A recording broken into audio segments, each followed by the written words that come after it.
O OBC, ele é um sonho, é um lugar de realização de um ideal de educação e de sociedade que eu tenho, sei lá, desde que eu era muito pequeno.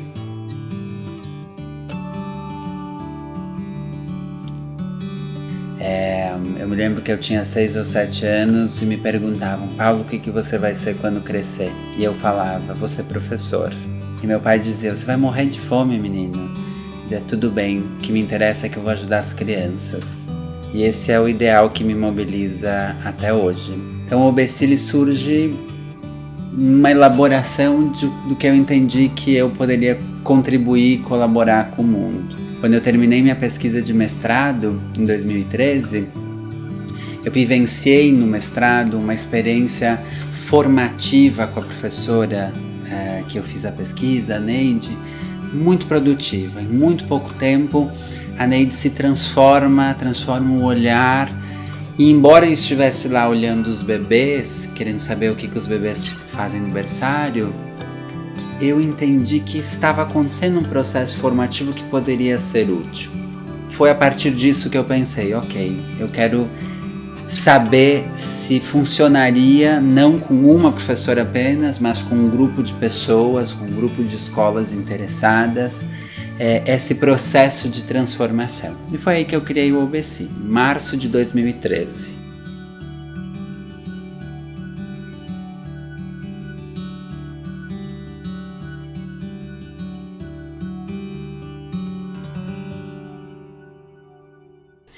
Eu entrei em contato com algumas escolas que eu tinha algum tipo de relação e convidei elas para um encontro. Uma dessas escolas, por exemplo, a Aldo Pullman, que é uma escola municipal de Novo Hamburgo, a Luciane Piva, a Lu Piva, ela era coordenadora. A gente tinha sido colega numa especialização e ela pergunta muito e questiona muito, e eu estava colaborando com algumas reflexões.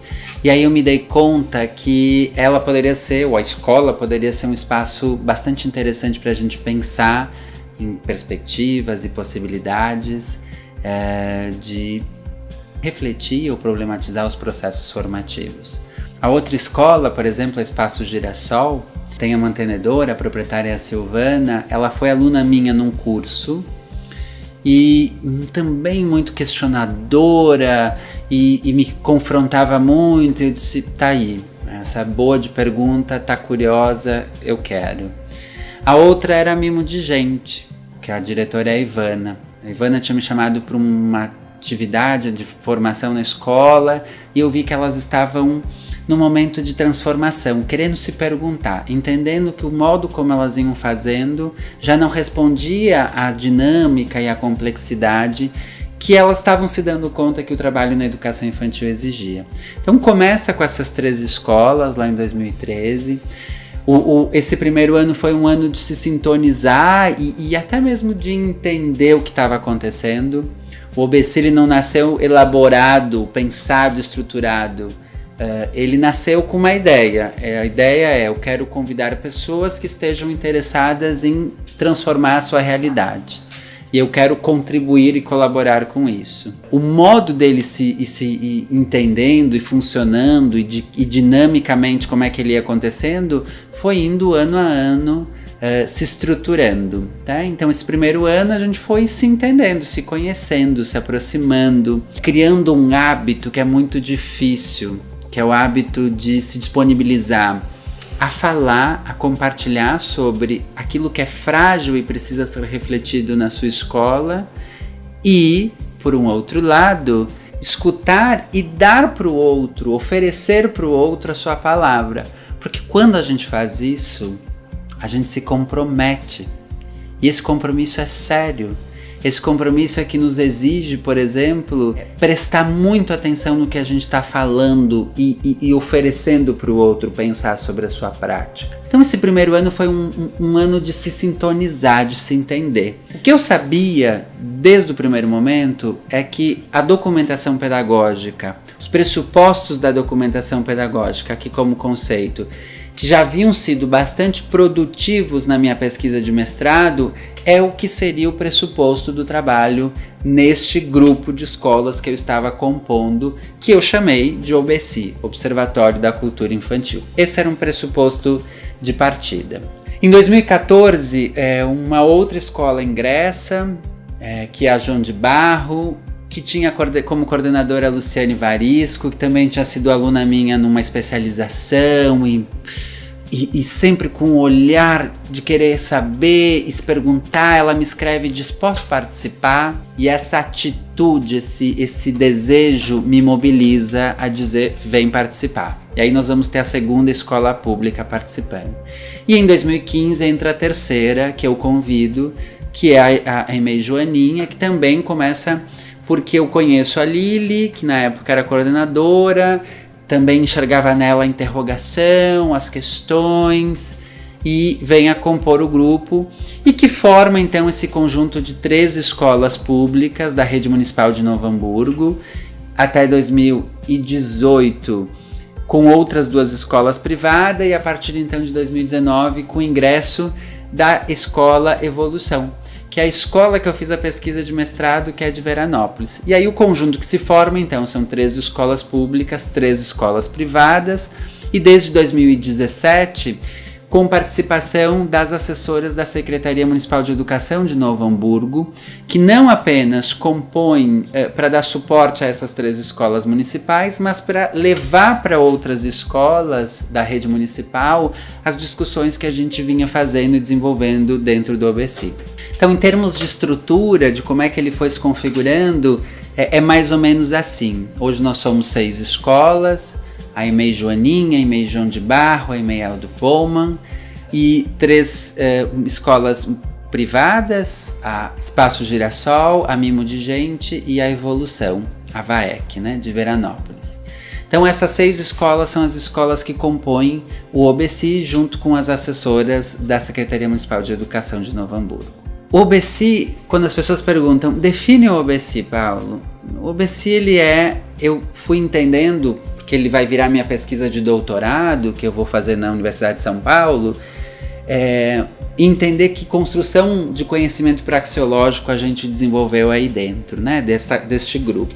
Ele não é um grupo de estudos, a gente não se encontra para estudar um texto e cada um dialogar e refletir e devanear sobre esse texto e voltar para casa e a vida continuar, ou voltar para suas escolas e a vida continuar. Ele não é um grupo de pesquisa, tal como a universidade organiza-se, no sentido de que a gente não tem uma pesquisa a ser desenvolvida e vai desenvolver e olha e diz: ok, funcionou desse jeito, não funcionou desse jeito, e publica. Foi um processo e entendendo a natureza do OBCI. E ao ponto de eu chegar e olhando para outras experiências e nomeá-la como uma comunidade de apoio ao desenvolvimento profissional. E aí aqui esse palavrão, essa expressão enorme, ela me convida a explicar mais e melhor a respeito. Por que comunidade?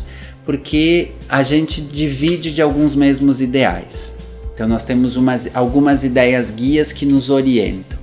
A ideia de criança, de um sujeito ativo, competente, a ideia de um professor competente, pesquisador, a não separação de criança e currículo, né? Entendendo que a criança e o currículo são 2 partes de um mesmo processo, o pressuposto da documentação pedagógica como abordagem para a construção do conhecimento praxeológico e para investigar, a perspectiva de ser escolas que investigam, né? Essa é uma ideia que eu vou tomar emprestado lá do Francesco Tonucci, que ele vai contar do coordenador que investiga os processos do professor, num professor que investiga os processos das crianças que investigam o mundo, né? Então, são escolas onde todos investigam aqui numa perspectiva de que investigar é querer saber e construir conhecimento como algo com significado, não conhecimento como alguma coisa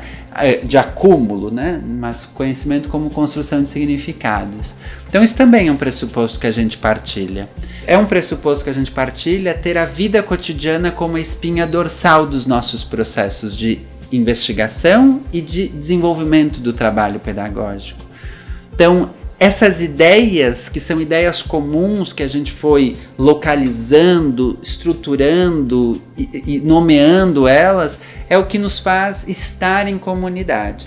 A gente não quer que as escolas se tornem iguais, mas elas tiveram que encontrar pontos comuns para construir essa partilha de reflexão e transformação em conjunto. Então, por isso que eu começo chamando de uma comunidade. E o que essa comunidade faz? Essa comunidade, que é composta por mim, que sou o mentor, um amigo crítico, um formador, o investigador e o provocador dessas escolas, mas também por esses agentes que participam do OBSI, que são as diretoras, coordenadoras e professoras. Essa comunidade dá apoio para o desenvolvimento profissional das escolas, dos profissionais, do currículo. A professora Júlia Oliveira Formosinho, que é uma grande inspiração para nós, ela vai falar como o desenvolvimento profissional, essa perspectiva de formação, se difere da perspectiva de formação continuada. Dando um exemplo prático ou traduzindo, seria mais ou menos assim. A formação continuada é aquele processo contínuo de uma temática, às vezes igual, ou cada encontro uma temática que as pessoas estudam, discutem, voltam para suas realidades e é isso. O desenvolvimento profissional, ele está comprometido com a transformação, o desenvolvimento das instituições, dos sujeitos, das relações e do currículo. Ou seja, não se descola o processo formativo da realidade em que esse sujeito está inserido. E essa realidade, ao mesmo tempo que eu penso o desenvolvimento da instituição, eu penso do sujeito. E é como um jogo de espelho. Ao mesmo tempo que eu desenvolvo o sujeito, esse desenvolvimento profissional do sujeito afeta o desenvolvimento da instituição, e quando eu atuo no desenvolvimento da instituição, afeta o processo de desenvolvimento desse sujeito. Tem um relato de uma das professoras que eu gosto muito de tomar como exemplo, que ela conta que ela vinha de uma realidade de muitos anos como professora de ensino fundamental. Ela chega numa dessas escolas que participa do OBSI e ela descobre que ela ia ter que reaprender a ser professora. E esse ambiente é que forma ela neste jeito de ser professora, que, como ela diz, não tem mais como abandonar, não tem mais como deixar para trás. Essa ideia de desenvolvimento profissional é isso, é esse lugar que forma esse sujeito, que transforma este sujeito. Eu gosto de usar dois conceitos para falar do OBSI. O OBSI, como comunidade de apoio ao desenvolvimento profissional, ele é generativo para que as escolas se transformem em comunidades de práticas para os profissionais, ou seja, espaços de formação e de transformação profissional desses sujeitos e dessas instituições. Para as crianças, o OBSI é generativo de que as escolas se transformem em espaços embrionários, que é um conceito do Dewey. Ou seja, que as escolas sejam uma parte da vida das crianças importante pelo tempo que ocupa, mas que seja um laboratório de cidadania, um laboratório estético, um laboratório investigativo, um laboratório de participação para todos os meninos e meninas, para todos os bebês que frequentam essas escolas. Então, o nosso propósito, enquanto comunidade de apoio ao desenvolvimento profissional, é que as escolas vão se transformando em comunidades de práticas para os profissionais e comunidades embrionárias para as crianças. O OBSI também é um espaço da dúvida. Acho que essa foi uma das grandes conquistas e grandes aprendizagens que a gente foi construindo ao longo do tempo. A gente não se encontra para falar o que dá certo, o melhor que a gente está fazendo. A gente se encontra para falar do que a gente tem dúvida, do que a gente sabe que a gente ainda não está fazendo melhor. A gente se encontra num espaço de vulnerabilidade, e por isso que eu gosto de chamar de comunidade, porque ali a gente vai encontrar o apoio para qualificar aquilo que ainda não está do jeito que a gente gosta. E essa foi uma conquista muito importante, porque só foi, e isso os estudos da transformação nos mostram muito bem, só foi incidindo naquilo que não estava indo bem que a gente começou a perceber uma grande e importante transformação da realidade dessas instituições. Me toca e me emociona muito saber que a gente conseguiu ter num conjunto de escolas públicas e privadas instituições que, independente da mantenedora, não tem uma diferença de qualidade, ou mais do que qualidade, de uma construção de significados muito especial para aquelas pessoas que participam desse processo educativo, família, profissionais e crianças. Aqui, o fato de ser pública ou ser privada não faz diferença alguma. A gente conseguiu chegar no mesmo lugar de exigência, de expectativa sobre como desenvolver um trabalho e do como nós estamos desenvolvendo, que o fato do tipo da mantenedora não interferiu. Para a nossa realidade de educação brasileira, que construiu o discurso de que a educação pública é sempre pior ou não é tão boa quanto a educação, o ensino privado, e que tem sempre esse afronto para privatizar a educação, me emociona muito saber que eu posso falar que tem experiências de escola pública, de qualidade, de altíssima qualidade, e que isso com certeza também tem a ver com o apoio do OBC, da participação dessas escolas dentro desse observatório. Quando me perguntam como é que funciona a dinâmica do OBC, então vou contar a dinâmica atual, né? Nós nos encontramos quinzenalmente, em geral são quintas-feiras. No turno da manhã são professores e coordenadores, e no turno da tarde, coordenadores e gestores. E o coordenador pedagógico no OBC, ele é muito importante. É ele que cria esse elo sistêmico entre a gestão e a sala, entre a gestão e o modo como os professores desenvolvem a pedagogia dentro das salas de referência. Então o coordenador, ele participa tanto do período com os professores quanto com a gestão, justamente por isso. Ele é um papel muito importante na perspectiva que a gente trabalha dentro do OBC. Com os professores, a gente criou os GIAs, Grupos de Investigação e Ação. E a gente foi criando diferentes GIAs ao longo dos anos. A gente começou com o GIA de investigação simbólica para entender a respeito do desenho das crianças a partir de 3 anos. Aí, para trabalhar com os bebês, a gente foi criar o GIA do brincar heurístico para entender melhor sobre esses processos. E aí saiu o nosso livro do brincar heurístico, que é resultado de 3 anos de investigação desse trabalho. Fomos criando outros GIAs, por exemplo, de investigação de jogos de luz e sombra. Mais tarde, agora nos últimos 2 anos, GIAs de aprofundamento, que são com aqueles professores que já participaram de algum GIA e que agora estão olhando de forma mais global o seu trabalho, mas com um olhar mais aprofundado, porque algumas coisas já estabilizaram. Então esses GIAs, que é o que acontece no turno da manhã dos nossos encontros, ele envolve os professores e os coordenadores numa dinâmica que é a dinâmica básica do nosso ciclo de trabalho no OBC. A gente produz observáveis dentro das realidades educativas, traz para dentro do OBC para partilhar elas entre as escolas, problematizar, de cada escola e de cada um oferecer o olhar para aquela prática poder ser melhor vista, melhor complexificada, ampliada, eu diria, né? Que ela não seja reduzida, que não seja simplificada. Essa é a grande questão para a gente. Quando se traz esses observáveis e se sujeita ele a diferentes olhares, a gente vai pensando em estratégias para transformar e qualificar, e vai fazendo a manutenção exatamente pelo modo como esses observáveis vão retornando para dentro do trabalho que a gente faz, quer seja no GIA, quer seja no grupo da tarde, que é o grupo gestor.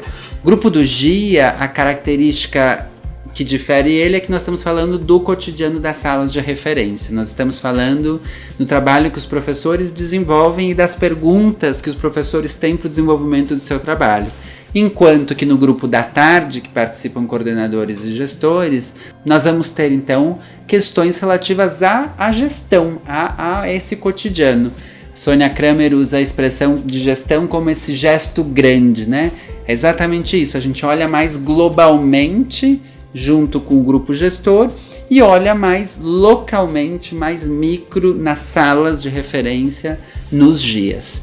Além destes 2 grupos, que são permanentes, a gente tem outros tipos de ações. A gente faz anualmente ou bianualmente uma jornada onde a gente partilha com pessoas externas do OBC o desenvolvimento das nossas reflexões, das nossas práticas. Nós desenvolvemos, quando a gente quer aprofundar um tema com um conjunto de escolas e profissionais, os encontros das escolas observadoras, que são em geral semestralmente.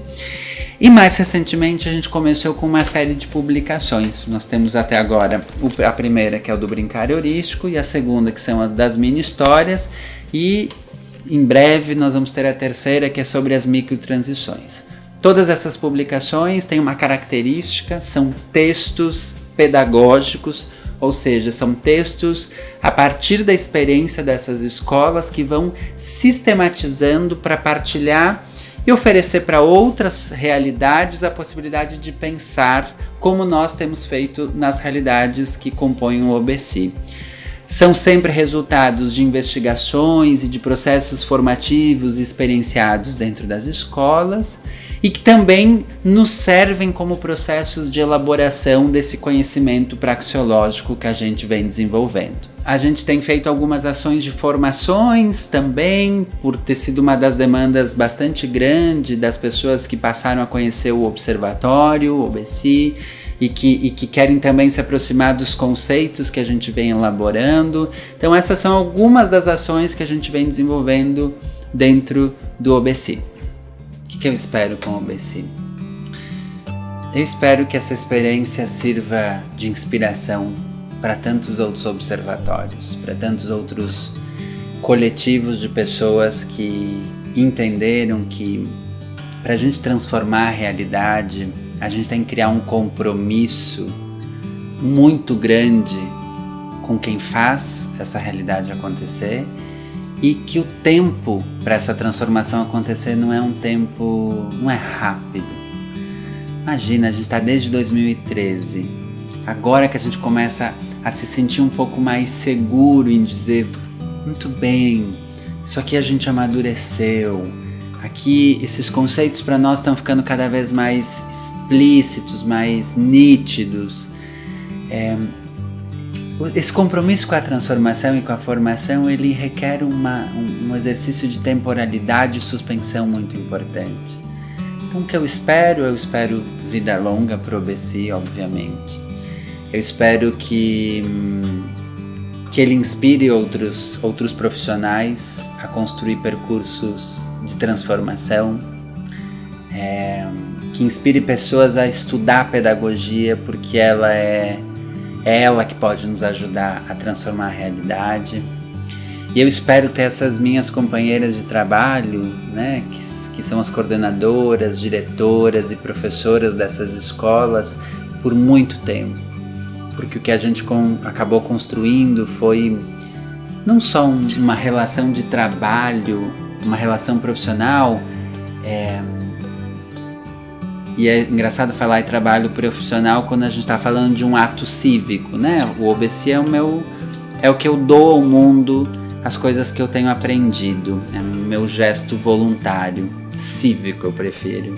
Mas eu encontrei nessas pessoas uma parceria, talvez uma partilha de sonho de vida, que é sair do discurso, a educação é importante, e criar um compromisso tão sério com ela, de dizer, então vamos transformar esse espaço para que ele represente para a vida de muitas crianças e de muitos profissionais um processo de transformação. E eu só posso fazer isso como venho fazendo porque eu encontrei grandes parceiros de trabalho, pessoas que foram muito importantes e têm sido muito importantes para desenvolver, para acreditar e para fazer acontecer essa história que nós estamos construindo como Observatório da Cultura Infantil.